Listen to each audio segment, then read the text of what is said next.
Good morning everybody. The पाठशाला channel में स्वागत। आज हम बीपीएससी शिक्षक जो परीक्षा होने वाली है उसकी तैयारी का पार्ट 3 लेके आया हूँ, जो कि बेसिक कंसेप्ट इसमें दिया जाएगा। और बेसिक कंसेप्ट आप लोगों को 1-2 में पिछले वाले वीडियो में दिया भी गया है, उसी पर आधारित ये क्वेश्चन है जो कि सॉल्व करेंगे। तो देखिए,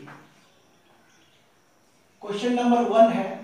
क्वेश्चन नंबर 1 से लेके क्वेश्चन नंबर 9 तक के क्वेश्चन देखने में लगेगा कि 9 क्वेश्चन ही है, लेकिन 9 एक अंकों की सबसे बड़ी संख्या होती है और ये संख्याओं का खेल ही चल रहा है। अगर 9 एक अंकों की सबसे बड़ी संख्या होती है, यानी बहुत बड़ी संख्या होती है, अगर 9 क्वेश्चन को सही तरीका से बेसिक कंसेप्ट के साथ आप अगर ले लेते हैं तो इस पर आधारित तरह तरह के सवाल जो परीक्षा में पूछे जाएंगे वह खुद बन जाएगा। तो हम चाहेंगे कि मेरे वीडियो को शुरू से अंत तक देखें। चलिए स्टार्ट करते हैं। 2 या 2 से अधिक अभाज्य संख्याओं का HCF। 2 या 2 से अधिक अभाज्य संख्या पहले तो ले लेते हैं। 2, 3 और 5। 2, 3, 5 ले लिए। कितना ले लिए? 2 ले लिए, 2, 3 और 5 ले लिए। 2 से अधिक अभाज्य संख्या है, इसका HCF पूछा जा रहा है। तो देखिए, इसका फैक्टर कर लेंगे, 1 होगा, इसका फैक्टर 2 होगा, क्योंकि अभाज्य संख्या का तो फैक्टर 2 ही होता है, पूर्णखंड 2 ही होता है, 1 होता है और स्वयं होता है। तो क्या हो जाएगा? यहाँ होगा 1 होगा और स्वयं होगा, यहाँ भी क्या होगा? 1 होगा और स्वयं होगा। यानी कर लिया गया। इसका गुणनखंड 1 और 2 आएगा, इसका गुणनखंड 1, 3 आएगा, इसका गुणनखंड 1, 5 आएगा। अब पूछा जा रहा है क्या चीज? HCF पूछा जा रहा है। जो तीनों में मिले वो क्या होगा? आपका HCF हो जाएगा। तो ऑप्शन नंबर आप चेक करें, 1 है, ये आपका सही हो गया। बिल्कुल स्पष्ट है। क्वेश्चन नंबर 2 को देखिए कि √12 है, क्या करना है? परिमेय संख्या और परिमेय संख्या पूर्णांक और इनमें से कोई नहीं। तो देखिए, दूसरा क्वेश्चन में दिया यहाँ पे √12। तो हम बेसिक कंसेप्ट में बताए थे, केवल अगर स्क्वायर संख्या नहीं हो, तो स्क्वायर संख्या नहीं हो तो क्या हो जाता? वो अपरिमेय संख्या हो जाता। तो स्क्वायर संख्या तो नहीं है, तो स्क्वायर संख्या नहीं है तो हम लिख देंगे इसमें क्या चीज? ऑप्शन में कर देंगे अपरिमेय संख्या। क्या करेंगे? अपरिमेय संख्या हो जाएगा। तो क्या हो जाएगा? अपरिमेय संख्या होगा। अगर दूसरा तरीका भी लगाना हो तो लगा सकते हैं, क्योंकि इसको 12 को फैक्टर कर लेते हैं। तो क्या हो जाएगा? 2 इंटू 2 इंटू कितना? 2 इंटू 2 इंटू 3 हो जाएगा। अब देखिए, 2 दूना 4 तिया 12 आ गया। अब देखिए यहाँ पर क्या हुआ आपका? 2 2 पर 1 2 निकल गया और जो नहीं निकला वो रूट में रह गया। तो क्या कंक्लूजन मिला? एक परिमेय एक अपरिमेय संख्या का गुणनफल, हम बताए थे आप लोगों को, एक परिमेय और एक अपरिमेय संख्याओं का गुणनफल अपरिमेय संख्या होता है। अपरिमेय हो गया। बिल्कुल स्पष्ट है। अब देखिए तीसरा नंबर का क्वेश्चन। तीसरा नंबर का क्वेश्चन दिया 1 2 1 1 2 ट्रिपल 1 2 फिर 4 1 2 डॉट डॉट डॉट। तो इसमें क्या देखते हैं? ये संख्या टर्मिनेट नहीं हो रहा है। टर्मिनेट नहीं हो रहा मतलब खत्म नहीं होगा, ये चलता ही रहेगा। न क्या? नॉन टर्मिनेटिंग मतलब ये टर्मिनेट नहीं होगा।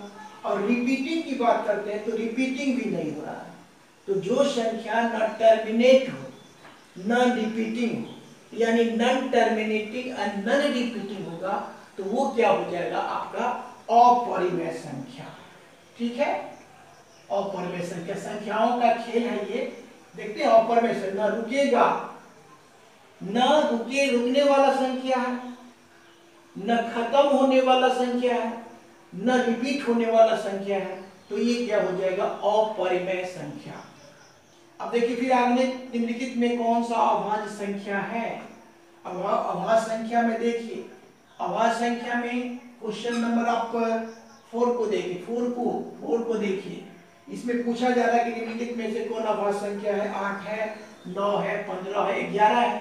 पहले ही देखने से लग गया ना, इसके अभाज्य संख्या के 2 ही गुणनखंड होते हैं।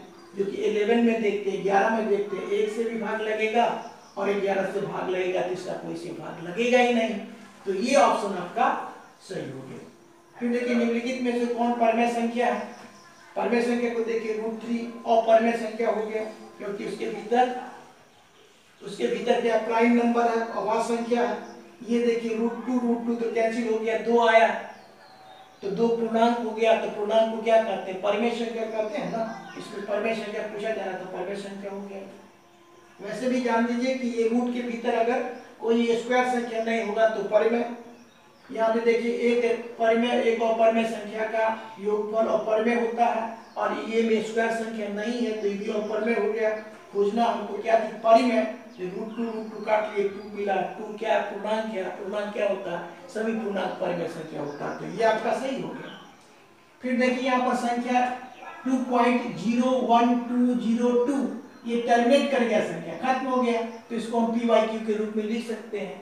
जब p/q के रूप में लिख सकते हैं तो क्या हो जाएगा? ये परमेय संख्या हो जाएगा। ये ऑप्शन सही हो गया, परमेय संख्या। 625 के अभाज्य गुणनखंड में 5 का गुणनखंड, 5 का घातांक पूछता है। 625 को खंड कर लेंगे ना, 625 को खंड 5 से लगेंगे, 5 इकाई 5, 5 दूना 10, 25 25, फिर 5 से लगाएंगे, 5 दूना 10, 25 25, फिर 5 से लगाएंगे 25 25, क्या वो 5 हो गया? देखिए कितना 5 हुआ? 1 2 3 4, 4 5। तो पूछा क्या जा रहा है? 625 के अभाज्य गुणनखंड, यही अभाज्य संख्या है। अभाज्य गुणनखंड में 5 का घात पूछा जा रहा है, तो 4 टाइम्स है, 4 टाइम्स। ये ऑप्शन सही।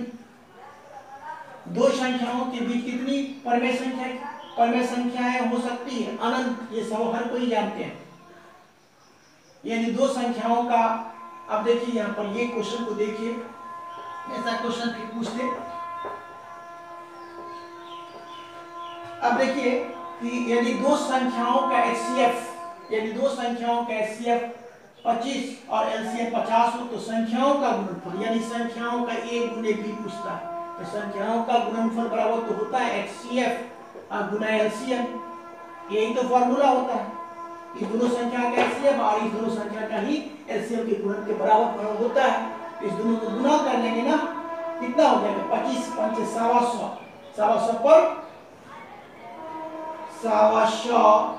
ये देखिए 25, ये ऑप्शन दिया इतना इतना और इतना, 50 दिया है ना, 50, और ये एक छुटा हुआ एक, तो क्या गुना करेंगे? 25 5 125 पर एक शून्य बैठ जाएगा, ठीक ना।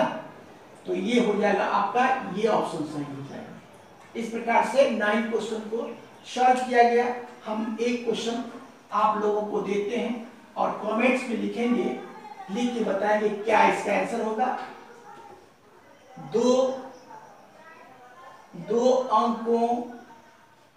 दो अंकों की संख्या का व्यापक रूप लिखें।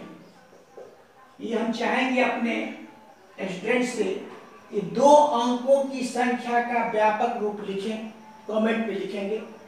हाँ, अगर मेरा वीडियो अच्छा लगता है तो लाइक शेयर और सब्सक्राइब करें। Thank you, take care.